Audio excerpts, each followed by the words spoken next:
Holy shit! Ladies and gentlemen, it is out! Plugin Alliance has done it again. Lindell has done it again. Brainworks has done it again. This is Lindell's, I think, third channel trip. Previously, they made the Channel X in the 80 series. I love the 80 series. It's my go-to Neve for everything. Now they have released an API version of that. It looks like... well, it looks... oh, fuck. It looks like this. Oh my god. They teased it exactly a year ago. The CEO of Plugin Alliance teased it in January of 2020, calling it a late 2020 release. It's now 2021 and we finally have it, so that's great. I've been waiting for this plugin for a long time. And yeah, so we're gonna run through it. It has all the great features of Brainworks, TMT, that sort of thing, and it's got the sound of an API. It's got 3 EQs and 2 compressors, so your classics, your 550A, 550B, 560 EQ, and then both VCA and FET-based compression. I'll run through it all. So here we go. Real quick, I did not get paid to make this video. They didn't even send me a key. If they want to send me a key, I'll take it. I'm not gonna complain, right? I have a lot of other UAD, or not UAD, a lot of other Plugin Alliance plugins that I personally love. And yeah, so that's about it. So, here we go. But no, really, Lindell, if you want to send me an NFR copy, fine. Alright. If you want just the comparison with the hardware unit and the Waves plugin, here's the timestamp. So, go forth. Other than that, I'm going to run through the plugin right now. Starting on the far left, here is your preamp section. Also, this track, James Lugo's track, Rely On. So, here we go. I'm only using drums right now. Hope that's not too loud. It might be. Alright, so preamp section on the far left here. Just like the 80 series, you have unity gain, and you can drive the preamp and also the harmonic drive. So completely driving the gain here sounds like this. Not that different, right? And then you start adding harmonic drive, though. I mean, that's a pretty destroyed drum bus, right? Sounds good, but it's kind of destroyed. I think that's kind of where these plugins shine for me, right? Is in the preamp sections. I love driving things with the 80 series. It has the same concept, right? You have your unity gain, you can just drive the harmonic drive. One thing to note is that the preamp section on the 80 series is a lot more aggressive. And what I mean by that is if I quickly reactivate this one, go here.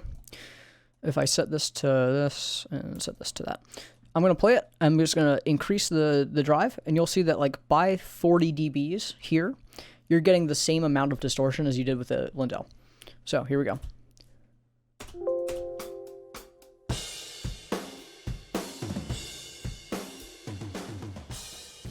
I'd call that about the same amount of distortion as you got maxing out the Lindell, or the 50 series, but you can go a lot further with this. I mean, you can turn into white noise. So,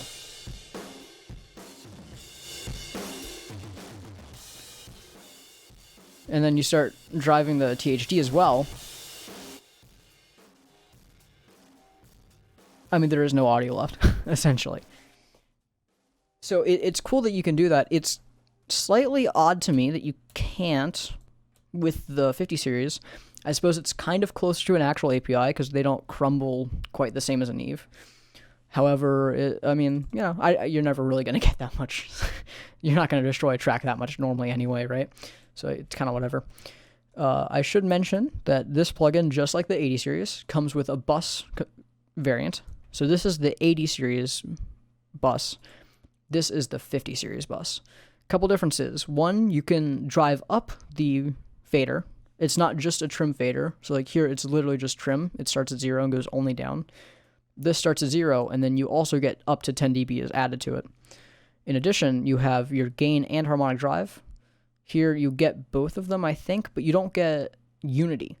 So if you're going to up this by 10, you have to pull back the fader by 10 dB, which isn't a problem on the 50 series, because you can just press unity and then up it by 15 plus up the harmonic drive. And the sound's actually kind of the same as doing it with the preamp section on the 50 series channel strip, whereas the 80 series bus has a different sound than the 80 series channel when driven.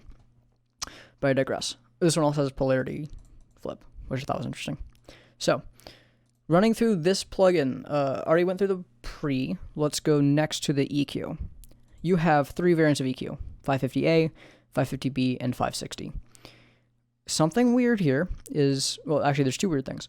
One, the EQ isn't quite right. So this is the Waves API. It is accurate to an actual API piece of gear. And the EQ gain is stepped, just like it would be on an actual piece of API gear, with the exception of like 2 generations of EQ that had parametric. This is, or not, parametric might not be the word. Anyway, the point is it's stepped. This is not stepped, like at all. Oh, all right, my bad, I was wrong. So as it turns out, you can actually go into the settings and set it to snapping as opposed to linear. Kind of weird that it's set to linear by default, but whatever. All right, cool, on the same page, good. The frequencies are, which is, API. The gain isn't, which I think is odd. It makes it more versatile, but it doesn't feel like an API, which is the dumbest thing to say ever, because we live in a digital world. Nothing needs to feel like analog gear anymore. It doesn't. It's odd. It's odd to use. I'm sure I'll get used to it. It does make it more usable. It just seems weird. It is something to note. Also, you get your filter. You get your same like bell shelf for low and high band as you do right here. When it's pressed in, when it's dark, it's pressed in. When it's not, it's not. When it's light, it's not. And yeah. You also get your 550B and your 560. I didn't do any like spectral analysis on this, but I'm pretty sure as you add gain, the Q tightens just based on like hearing. So I'll run some audio through real quick.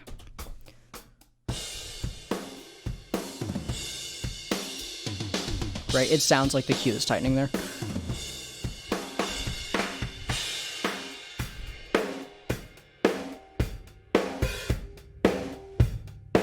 Whatever.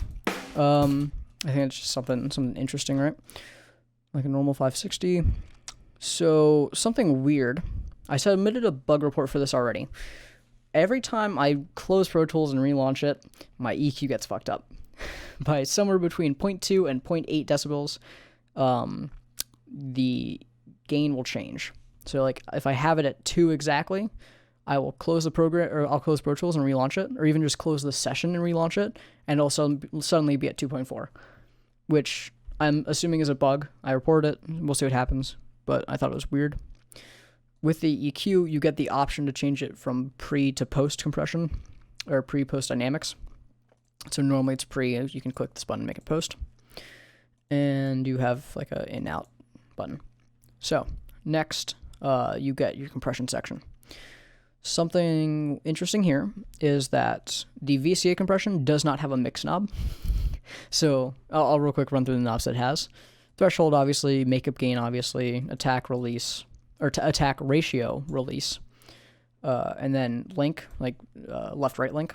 So if you want them to be independent, you have it off. If you want them to be like fully both, if one gets hit over like 2 dB over and you have a infinity to 1 ratio, it'll knock 2 dB off on both sides, which I think is interesting. Not super, I'll normally keep it off personally.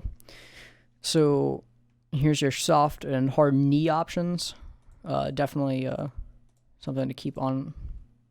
I mean, I guess it's not, but I like soft knee compression anyway. Here's your Navio button. Essentially, it parallels it so you're not compressing your lows as much. You can flip that on and off. And this is feedback. And as I understand, it basically just it'll make your compression harder or softer, essentially. So if I it's actually the same as you would get on the 2500, which is API's VCA-based compression. So I'll quickly take out everything else. I'll quickly run the track through, and I will turn on and off feedback. You'll hear how insane of a difference it is. All right, so play out.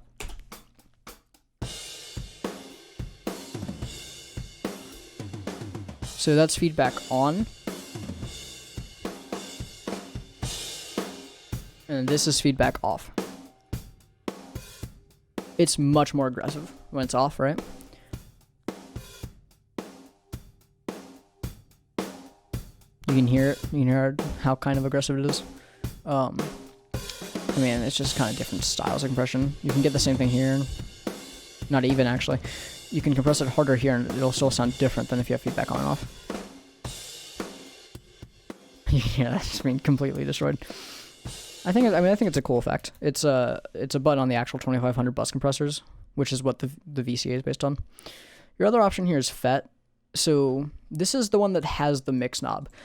I still think it's a little bit weird that the VCA one doesn't have it, because like the 80 series has it. Like if I load in an 80 channel real quick, you'll see that this has the mix knob right here, right? But whatever, I guess you don't need it. This also doesn't have a sidechain filter, which I think is weird. My guess is that they thought that if you add too many knobs, it'll start getting confusing, which is fair. But, you know, it has it on this one. Here's your high-pass filter on the FET-based one. Here's your mix knob on the FET-based one. So, whatever. Here's your input gain, output gain. Here's your ceiling or your threshold. Here's your gain reduction. I always like those type of meters. So, with this, you can do... so here's your release settings, right? This has always been weird to me, how this works. So if your button's out, you're getting 0.1 second. If it's in, you're getting 0.5. Then the button right below that is essentially adding 2 seconds to it. So if it's enabled and the top one's also enabled, you get 2.5 seconds of release. If the top one is off, but the bottom one is on, you get 2 seconds flat. Which, I mean, you know, it'll take some getting used to, but it's always been weird to me personally. Setting this back to like 0.5. So here's your de-esser option.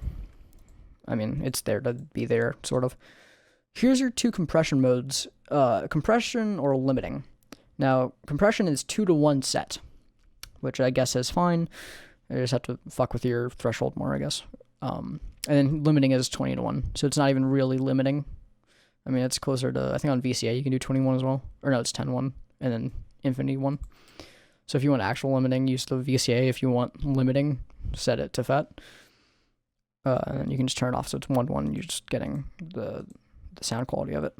So running the audio through, this one's better for like pumping and drum buses in my opinion. I'll play it and you'll hear it. Just changing the threshold.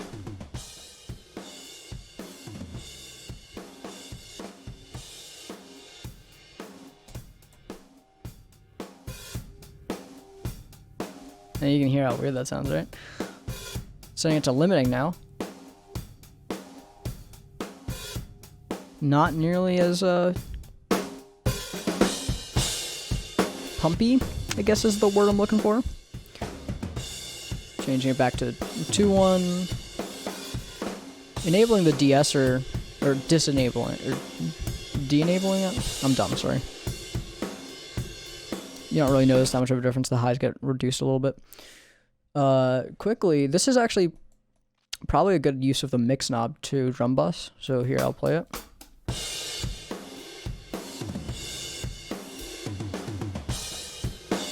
Right, you get some of that pumping, but it does not sound nearly as weird. Kind of just thickens up the drum signal a little bit.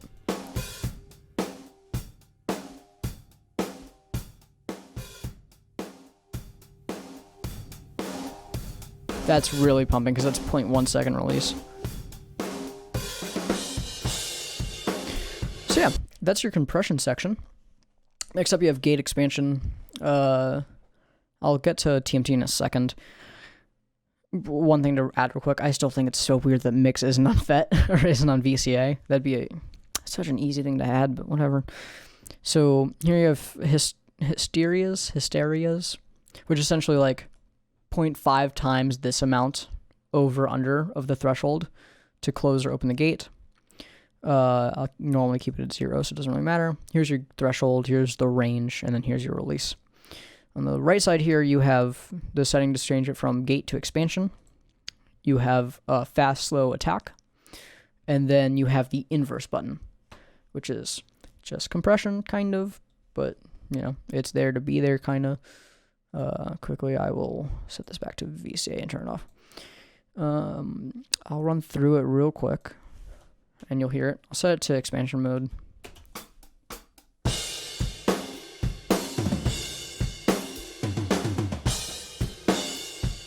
Putting it in might be helpful. So setting it to gate mode,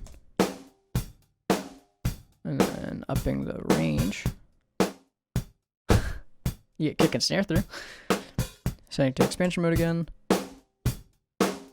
You got a little bit more of that coming through. Change your release. Setting it to inverse, once again, this is basically just compression, but whatever.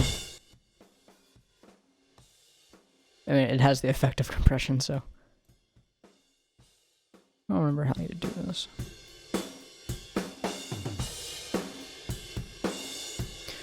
I don't know why you'd use expansion when you already have a compression option here, but whatever. On the website, it says you have 72 channels of TMT modeling, which I don't think is true. If you tab through, you'll see that I'm pretty sure it's only 32 channels. Not that that's like the biggest deal, but kind of misleading. I assume it's because they copied and pasted it from like their SSL, which does have 72. But yeah, you can see I'm maxed out and I'm at 32. Basically, each channel is just slightly different. The tonal characteristics are different. I normally, like, if I have a session, I'll just kind of random all. So they all get changed, but, you know, whatever. Some people just leave it on one. If you want to de-pair them so that it's not 14-15, it's like 14-14, you can do this. And now it's always going to be the same. That doesn't really mean much to me. I always keep it in analog normally. So, yeah. Next up, you have your fader section. There isn't really anything that different about it. Here you have your mute and your polarity flip. It's basically the same as the 80 series, right? In that regard, there's not that much different. Something that is interesting to note is that your output and input volume trim up here, like from the plugin, like you don't get that on the 50 series on the API. It's for some reason only a thing here. The output doesn't matter that much because you can just up your fader output here, but the input kind of sucks because yeah, sure, you can up your gain, but if you set it to unity, then if you want like harmonics and gain, you have to like put trim or a plugin like trim or clip gain first, which is annoying, right? It seems like it'd be an easy thing for them to add up here. Just add like an input volume. Like I said, you don't need output because you can just do this, but I mean, whatever. It's kind of whatever. Yeah, I think that's pretty much it for the rundown of the plugin itself. A couple interesting things to note. Oversampling is set to off by default, whereas on the 80 series, it is set to 2x by default. I'm really glad that noise is set to off by default on the 50 series, because I don't personally like noise. I think like that's a problem with the waves, because like it's called analog, which means that like engineers that don't know what they're doing or artists will be like, oh, I want it to sound like analog, and then they turn it on and it's literally just like white noise and a 60 hertz harmonic on some of the waves plugins. And it's like, well, okay, I'm just going to turn it off the moment I get a track anyway, so why fucking bother? Because I don't, if you want white noise, put it on a track and automate it, right? You have that option. I'm really glad that not only is it off, it's buried in a menu. It just feels better, right? Here's your option to set it from step to continuous. I'm going to keep it at stepped because I definitely prefer it. But if it's on continuous, you will get that glitch where it will drift. And I'm assuming that they'll fix it. They might have already gotten back to me. I'm not even sure. I did send them an email, like I said. All right, so real quick before I get started with the comparison, if you want the downloads, they are all in the description below. It's a Google Drive, and you can download each sample just directly, including like analog 50 and waves. I'm not going to give you the dry because it's not that important. So all right, so here we are in my Shootout session. The blue tracks are the reference tracks. The auxes, the light green aux is the dry. The dark green auxes are all the Lindell or the API. You can tell by the name, or the Lindell or the wave, sorry, and you can tell by the track name. The printed tracks are the analog access tracks, which I printed out at 2448 lossless. If you're curious about what analog access is, I'll leave a link in the description down below. Basically, I paid like $9.50 for an hour of use of like an actual piece of API gear. You'll notice on some of these tracks that the analog gear sounds better. In some cases, it sounds worse. They're all matched.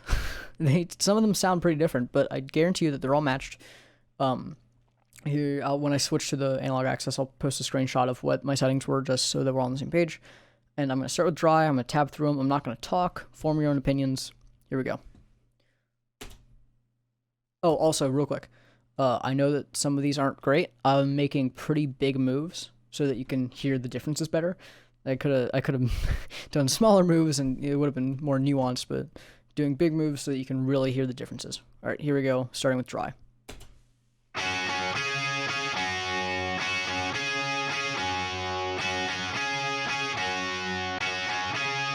'50 series.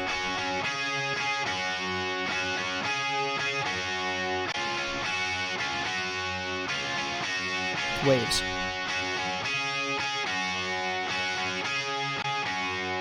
Analog access.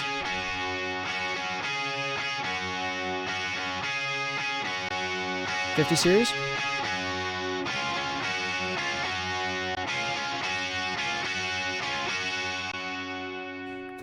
So yeah, I mean, there's some differences there. They definitely don't all sound like the same piece of gear. I mean, you can leave it up to whatever you want. I'm not changing the TMT, so like some of the channels might sound different, but like, yeah, no, there's a big difference there. I don't know if I might have mentioned it. This is like my 8th take. This track is James Lugo's track Rely On, just like I used in the first part. So next up, I'm going to go through, I'm going to do overheads. This is another one where you can really tell the difference. All right, starting with dry signal. Here we go.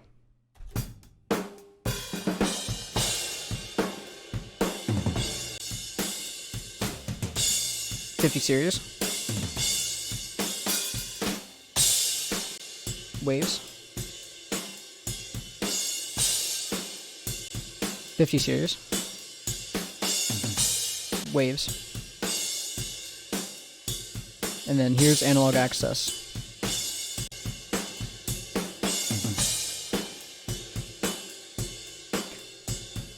I swear those settings are matched. It might not sound like it, but they are.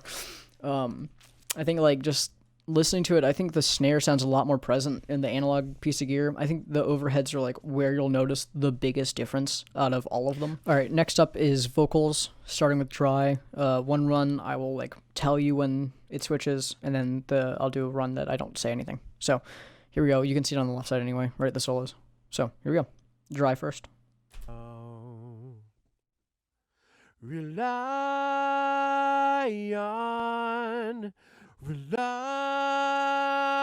on the times that I held you. I told you everything's okay. That's like a big difference. So once again, 50 series. I can give you will wash your tears away. Waves. You won't believe it. Never had to be afraid. That's a pretty big difference. All right, and now I've always been analog access. here. That'll never change. Can't get over you. This is one where the differences are not nearly as big. There's just not that big of a difference between the three. Not nearly as much as like overheads or guitars. No matter what, like which one you thought was better of any of them, there's just not as much of a difference here. So one more run through, I'll just tap through. Rely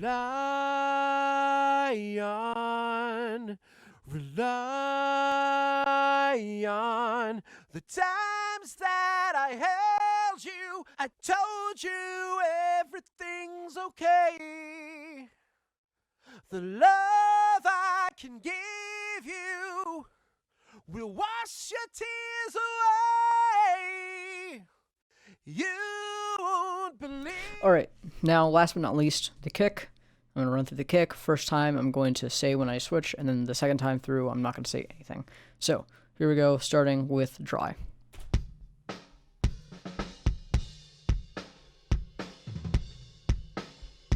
$50 series.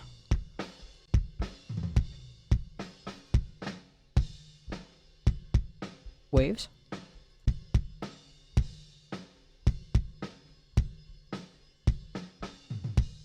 Analog.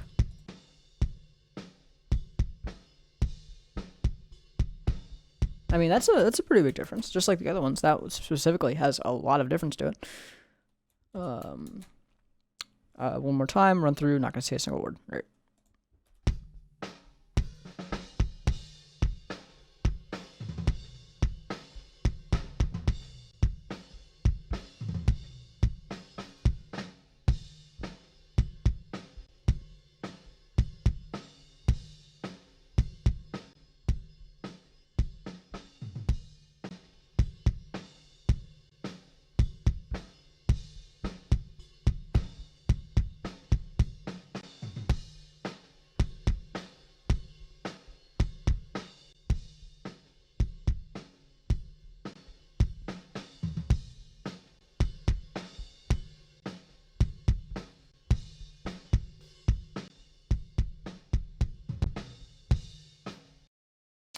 I think the difference there is kind of extreme, actually. I think the analog really punches above its weight there. Is it, let's see, another $1,500 better? No, more than that. Another $2,000 better? Not really. It's good. Is it that good, though? The waves in the Lindell sound pretty similar. I think, once again, this might just be biased because it's new. I think the Lindell sounds better. I'll have to blind test to really determine. It might just be because it's shiny and new or whatever. I think the Lindell pretty much overall punches. Not what am I trying to say? It does better than the Waves one. I think the Waves isn't the best emulation anyway. Most Waves M's aren't, to be fair. And with this plugin, you get dynamics and preamp emulation. So I think if you're looking at either getting the Waves or the plugin alliance Lindell one, I'd go for the Lindell pretty consistently. I think where it gets interesting is like listening to the Lindell versus the analog, because it doesn't sound, they don't sound the same at all. I mean, which makes sense. I just don't know if it sounds better or worse. I think that like for the electric guitar, I think I prefer the digital Lindell over the analog API. Same settings and everything. I just think that they sound different. They sound almost off sounding. I mean, yeah. I think it's I can't really use my words very well right now. Yeah, I want you to form your own opinions though. If you think that the Wave sounds better, cool, man. You do you. I think yeah, to each their own. So, thanks for watching. If you enjoyed this video, leave a like. If you really enjoyed, then subscribe. And if you are Lindell, I'll take an NFR copy. You know what I mean? It's like, I'm not going to not say that. So yeah, thanks for watching. I've been Kieran. Have a good day.